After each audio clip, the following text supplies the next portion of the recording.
Now, Randy, you have an interest in social responsibility, and here you're going into a very traditional environment.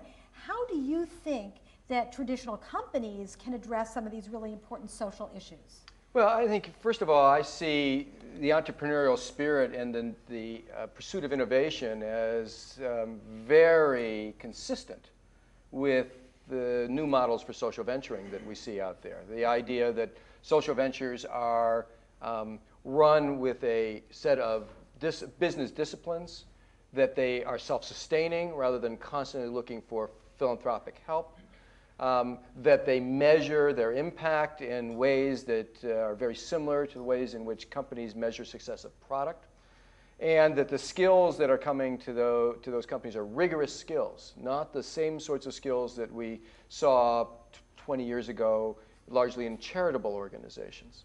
So we're seeing the model change, and we're seeing entrepreneurship and innovation be key features of those models, which is very consistent, of course, with my interests. Venture capital can be a part of that. I mean, one of the things that Kleiner Perkins is most proud of is its involvement, for instance, in creating the New Schools Funds, which invest substantially in things like charter schools and other tools, technologies, and opportunities to test and improve the public education system. That was started by a group of partners at Kleiner Perkins. It does not operate within Kleiner Perkins, but it fundamentally is a sister organization to Kleiner Perkins. Kleiner Perkins is also very much involved in microfinance. It's one of the areas that we look at on a global level in terms of how we can be involved both as individual partners, but also as a firm. There's money to be made in microfinance. And the fact that there's money to be made in creating social value is a good thing, not a bad thing. 20 years ago, that was considered a bad thing. If they were making money, then you couldn't be serving the social need. I think today we have different models and different ways of thinking about that.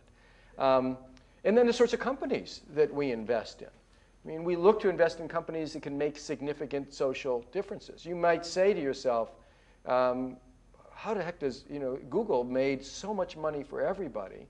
How does that fit the model? Well, Google's probably had a bigger contribution to social change in the last 10 years of any new company that's been formed.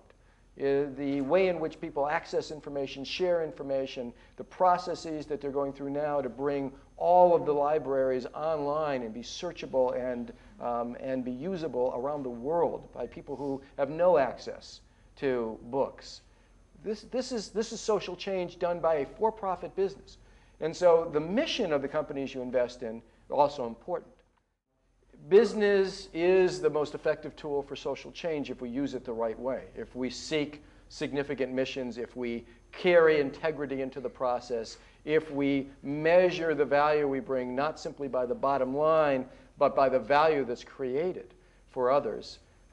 Business is the tool. It's the most effective tool. And I think it's important that like-minded people go to business and bring their integrity, their values into business to make those sorts of things more effective, more impactful.